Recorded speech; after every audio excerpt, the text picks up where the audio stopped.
Hey, welcome to the Q Reyes Project. This is Q Reyes coming at you once again. And I'm finding it really hard to keep going with my goal to do at least one podcast a day. I thought it was going to be easy. I thought I was just going to sit here and talk to you. I thought I was going to do 5 of them in a day and then just space them out. Well, that's not the case. The case is that things come up, unexpected things that I didn't expect throughout the day that take me into a journey away from what it is that I'm trying to do. Now, I've been productive, but it's been a lot of work. It's been a lot of work to just get whatever I plan out, to get it done. For example, just to give an example, I planned that this week I was going to do a couple of things. I was going to do a Bill Cosby parody, and then I was going to also do a music video parody from that song Coco. I'm in love with the Coco and all of that, because but that's a whole different story. I won't even go into that, but you can actually check it out on my site, artisticwarfare.com. And we'll talk about that later. But this is my point. Those were my goals that are away from my work that I gotta finish. So it's my plate is full. Also, my goal of waking up at 5 in the morning, I've probably done it a couple of times. A couple of other times I've woken up like about 6, other times at 7, and other times just 12. And that's usually when I go to bed like 4 in the morning. So that's another goal that, these goals just keep adjusting themselves. But I could blame myself, but I know that I have limited willpower. So a lot of the circumstances behind what happens, I can say, oh, it's because of this or because of that or because of the other. But the fact is that it's really because of me, because I'm not focusing, because I'm not doing that one thing that I set out to do, because I'm not keeping my word to myself, because what I promised me doesn't mean anything, because the first phone call that I get, I'm on that phone call and people are taking me away from what I need to do. Now, there are things that I can control, that I'm able to control. For example, I gotta turn off my social media. It's just ridiculous, because every time I get a tweet, every time I get a comment, every time I get a like, I'm looking. Next thing you know, I'm 15 minutes looking into somebody's pictures. Like, I gotta stop. Now, I'm not suggesting you do the same. You might not be able to. There's some people that are truly addicted to social media that cannot be without their phones and their Facebook and their Twitters and their Snapchats and their Instagram and all of that. They can't be without it. They really can't. They are hooked. They are hooked. And people say, well, it's just, it's a habit. It's mental. Actually, I'm not going to give you where I got my research from. Just Google and do your own research. Don't take my word. Take your own word. But basically, what happens, what I've been reading, is that social media and your phone and all of that gives you a certain feeling. And it takes you in these emotional roller coasters as you're looking at your screen. And those feelings are addictive. Those likes are addictive, because we all want to be liked. We all want to be liked. But the fact is that these are virtual likes. They're not real. It takes 2 seconds to give a like. Now, some people put so much stress into a like, oh, well, this guy liked my picture, or this girl liked my picture, or, my post, or whatever. It's not the real world. It's not the real world. I actually use social media a lot, like my Facebook page, my Twitter, and all of that. I use it a lot to promote the stuff that I do, especially, for example, this podcast and all of that. I'm promoting it there. I try to keep it for that, but you get entangled into, conversations and comments and videos, and next thing you know, you're looking at funny things, and next thing you know, you're looking at aliens, and next thing you know, you're looking at it. It never ends.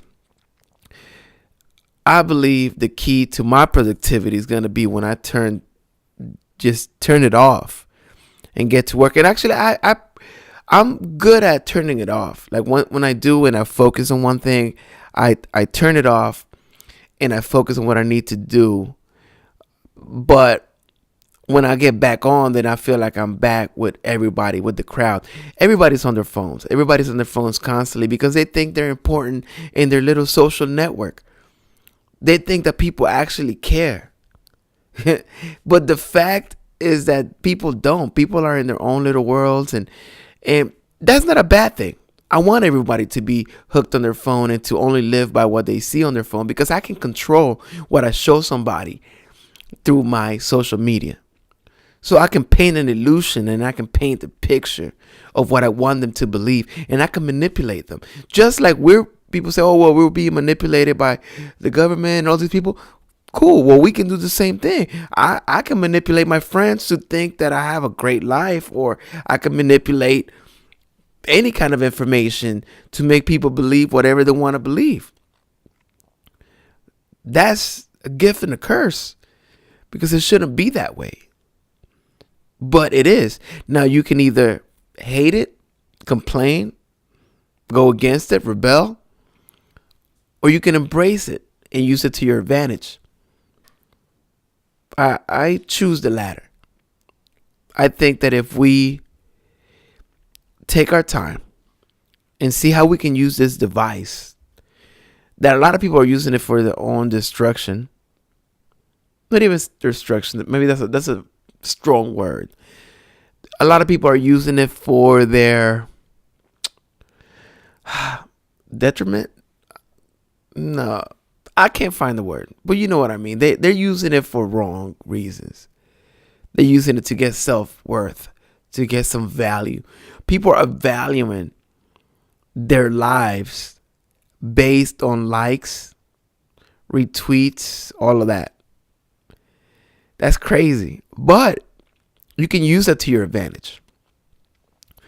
You don't have to completely rebel. You can just rebel in your own way by manipulating people's illusions of what you can control, which is you and your life. So I don't know if you ever heard the term fake it till you make it. Well, in social media, you can fake it. And you never even have to make it, because people believe whatever they see. They say a picture is worth 1,000 words. Well, in social media, if that saying turns true, then you can say 1,000 words 1,000 times. You understand how powerful that is? The impact you can make with the people around your circle. Now, it takes a lot to influence the masses. But if you ever seen a video go viral, there's a set of elements that are out of your control. It's kind of like rain. You know, is it going to rain tomorrow? Or is it going to rain next week? Or is it going to rain next year? Rain, we know it will happen. We just don't know how, when, and exactly why. It just, everything comes together and it happens. So the same thing with a viral video. It's just all these elements that needed to fit together, fit, and then boom. And I notice a lot of people out there are in search for that never-ending viral video. They want to just hit it. It's like almost like, like, how do you do it? And how do you duplicate it? How do you duplicate it? And how do you stay on the top? That's a whole another conversation. But it all comes down to the manipulation of people's thoughts and their energy. You can steal people's energy through your Facebook page. You know, I don't know if you ever seen a post about, you know, a death in the family or sad news. And it drains you a bit Especially you see in these sad posts and all of these. Some of them are so sad. I'm not talking about sad in the way that sadness. I'm talking about sad in the way that is just pathetic. These are different kind of posts. They're so pathetic that they make you feel good. When you see somebody doing horrible in social media, it makes you feel really good. Like, yes, my life sucks, but not that much. But what we don't understand that social media is fake. It's not real.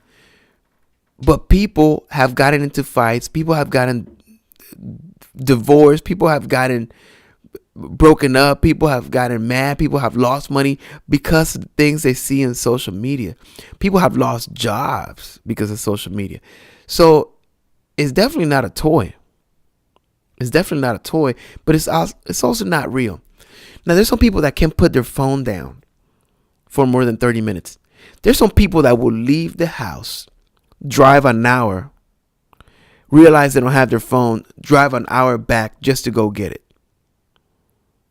Because that's how addictive it is. And people say, oh, well, it's addictive. I can stop whenever I want. That's the first sign of addiction. When you hear an alcoholic or a drug addict say, I can stop whenever I want, that's a red flag. So when people say they can stop looking at their phone whenever they want, they're lying. Because these are the people that stay up to 3 a.m. browsing through people's profile pictures. These are the people that wake up in the morning and the first thing they do, they don't even brush their teeth. They're out there looking at their phone to see what happened in the few hours that they slept. They think the world's going to end or change just because they went to sleep and they didn't look at their notifications on their phone. That's an addiction. Now, it's an addiction maybe that you can beat easier than heroin, but it's still a problem that you need to admit so that you can get over it. The world is not going to end because you don't have your phone. The world's not going to end because you are not checking your Facebook. The world will not end because you're not on Twitter, or the world's not going to end because you don't post or like pictures on Instagram or look at people's pictures. It's not going to end. Actually, as you're doing it, your world is ending because you only have but so many minutes in this planet. You only have so many minutes in this planet. And in this planet, your time is so limited that you can blink your eye and it's gone. So if you're spending your time in social media or looking at your phone or, all of the things that take away from, your real time, if you spend it in a virtual reality place, like, what do you expect? Where do you think your time goes? Now, I'm guilty as well.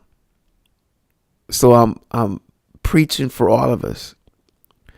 But I believe if you really want to be productive, you got to turn your phone off.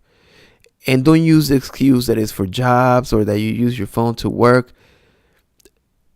Not like it doesn't work that way. You know that. You know that you can control what you do, how you do it.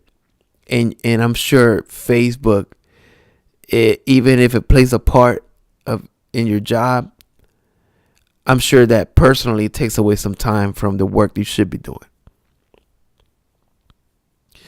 Now, I don't know.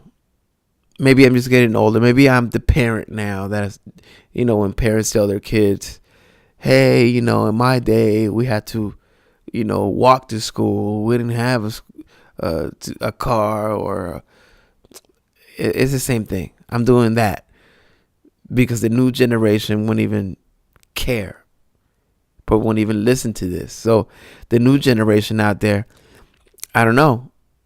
They're going to live a different kind of life than what the generation before them lived. Like it's always been the world. And maybe this is part of evolution. Maybe it's about adjusting. adjusting to the fact that the world communicates in a different way that it used to many, many, many years ago. And change is scary. So when we look at it, well, at least the way I look at it from a different perspective, I'm looking at it from like outside of the problem, and I'm alarmed. But maybe it's not a problem at all. We won't really know until it's all said and done, and I don't think there's that time. I think we just die, and the new generation comes in, and whatever these words mean, people maybe in 100 years are going to listen back and go, what? Facebook? That's how we run the government. Who knows? Well, just wanted to give you a little bit of a boost. If you really want to be productive, turn your phone off, turn off Facebook, spend time with a significant other, work out, watch a movie without looking at your phone. Try that. Wake up and, stretch, see the sun, have breakfast, and then look at the phone. Trust me, there's nothing that important. If your house is not on fire, there's nothing urgent. Just relax. Because even if you have bad news and you think, well, maybe I'm checking to see, making sure that no one needs help. It's like, if all it takes for you to save someone's life is looking at your phone every 2 seconds, then that's a hard way to live. You're losing your life trying to save somebody else's life. Anywho, until next time, this is Q Reyes of the Q Reyes Project.